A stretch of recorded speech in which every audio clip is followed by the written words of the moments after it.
बिस्मिल्लाहिर्रहमानिर्रहीम। Dear cadets, मैं आपका अपना Shaban Ali Shaikh, lecturer physics. Dear cadets, आज हम टॉपिक सेंट्रीपिटल फोर्स जो है ना वो पढ़ेंगे। Chapter number 4, motion in 2 dimension, class first year. इस चैप्टर में, इस टॉपिक के अंदर हम जो डिफाइन करेंगे, डेफिनेशन होगी, एक्सप्लेनेशन होगी, derivation, SI unit and the relation. Now first, the definition. What is centripetal force? कि centripetal force क्या होती है? In circular motion, the direction of the body is continuously changing at every instant. Therefore, a force must be acting on it. That force is called centripetal force. जब कोई object किसी भी गोलाई में हरकत कर रहा होता है तो उस पर एक कांस्टेंट फोर्स होती है जो उसको अपने सेंटर की तरफ खींच के रखती है। उस फोर्स को हम कहते हैं centripetal force.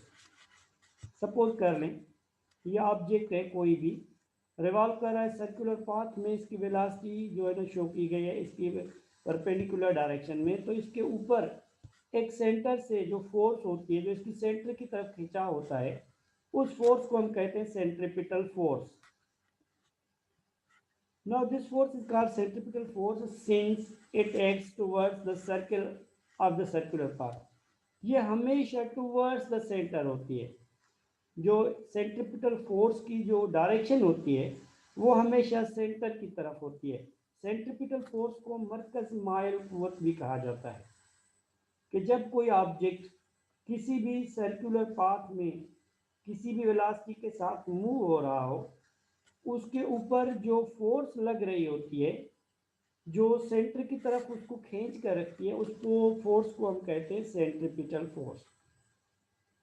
Centripetal force is also called centre seeking force, क्योंकि हम जानते हैं कि ये फोर्स हमेशा इसी ऑब्जेक्ट को सेंटर की तरफ ही खींच के रखती है, तो इस फोर्स को सेंटर सीकिंग फोर्स भी कहा जाता है। अब हम इसकी कुछ एक्सप्लेनेशन और एग्जांपल पे डिस्कस करेंगे। Consider a ball is moving in circular path. Its velocity is v along the circular path. एक ऑब्जेक्ट है, देख रहे हैं आप कि हम उस ऑब्जेक्ट को घुमा रहे हैं किसी भी सर्कुलर पाथ में। एक बॉल है, किसी भी वेलोसिटी के साथ ये एक न्यायिक ऑर्बिट में मूव कर रहा है, तो ये इसका एक्सिस हो जाएगा। ये सेंटर है जहां से इसको फोर्स लग रही है, तो वो फोर्स जो इसको सेंटर की तरफ हमने खींच के रखा हुआ है वो सेंट्रीपिटल फोर्स कहलाती है। अदरवाइज ये हर एक इंस्टेंट पे अपनी एंगल चेंज कर रहा है, तो वो जहां से स्टार्ट हुआ है वहां पे वो एंगुलर वेलोसिटी बना रहा है, लेकिन वो फोर्स जिस फोर्स ने इसको सेंटर की तरफ खींचा हुआ है वो फोर्स सेंट्रीपिटल फोर्स कहलाती है। And its angular velocity is omega at its centre. The centre seeking force which holds the object towards its centre, that is known as centripetal force. वो फोर्स जो इस ऑब्जेक्ट को, इस ball को अपने centre की तरफ खींच के रखती है, उसको हम कहते हैं centripetal force. Centripetal force is denoted by F C. Centripetal force जो होती है वो डिनोट होती है किसके साथ? एफ सी के साथ डिनोटेड की जाती है।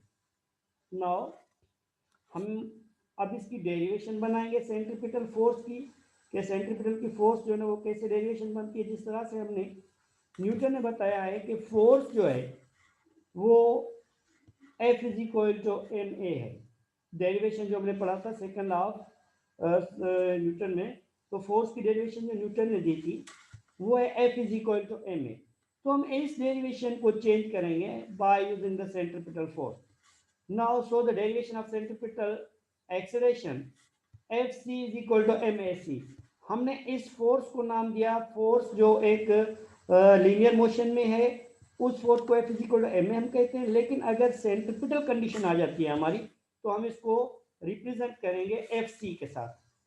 मास हमारा चूंकि सेम रहेगा और ये जो एक्सलेरेशन है ये हमारी चेंज हो जाएगी सेंट्रीपिटल एक्सलेरेशन में, क्योंकि ऑब्जेक्ट जब गोलाई में हरकत कर रहा होता है तो उसकी एक्सलेरेशन भी सेंट्रीपिटल एक्सलेरेशन हो जाती है। तो अब क्योंकि हम पढ़ चुके हैं कि डेरिवेशन जो है सेंट्रीपिटल एक्सीलरेशन की वो है AC is equal to V square upon R. तो हम ये वाला जो इक्वेशन जो हम पहले पढ़ चुके हैं सेंट्रीपिटल एक्सीलरेशन की, वो हम फर्स्ट इक्वेशन में पुट करेंगे। तो हमें जो डेरिवेशन मिलेगी FC is equal to M V square upon R, this is the derivation of centripetal force.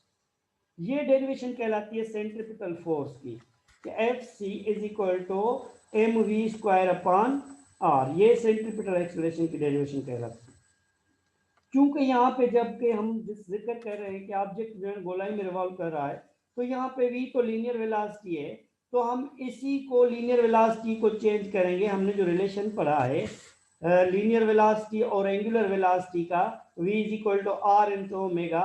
Now by substituting the value of v is equal to R into omega, we will find that in terms of angular velocity v is equal to r into omega. Now by substituting the values of v is equal to r into omega, from equation third we get fc is equal to m remains same.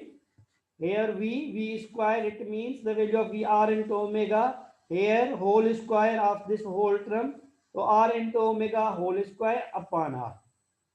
Now we will find that fc is equal to m r square into omega square. So here r cancel and square cancel. We will find another derivation, fc is equal to m r into omega square. So this is also another derivation of centripetal force. There are two derivations of centripetal force by which we can solve the different sort of problems which are given. तो वो हम जो है ना, जो भी problem हमें मिले हुए हों, हमें ये देखना होता है डेरिवेशन में कि कौन सी क्वांटिटी हमें गिवन है। अगर वहाँ पे एंगुलर क्वांटिटी हमें गिवन है तो हम ये डेरिवेशन सेंट्रीपिटल फोर्स की लगाएंगे, अगर हमें सेंट्रीपिटल फोर्स मालूम करनी है तो। अगर वहाँ पे लीनियर वेलोसिटी दी गई है और रेडियस दिया हुआ है, तो हम यहाँ पे सेंट्रीपिटल फोर्स की ये वाली डेरिवेशन जो है ना वो यूज करेंगे। So dear cadets, this is all about our centripetal force. इंशाल्लाह हम एक और लेक्चर के साथ, एक और टॉपिक के साथ फिर दोबारा हाजिर होंगे। And God bless you.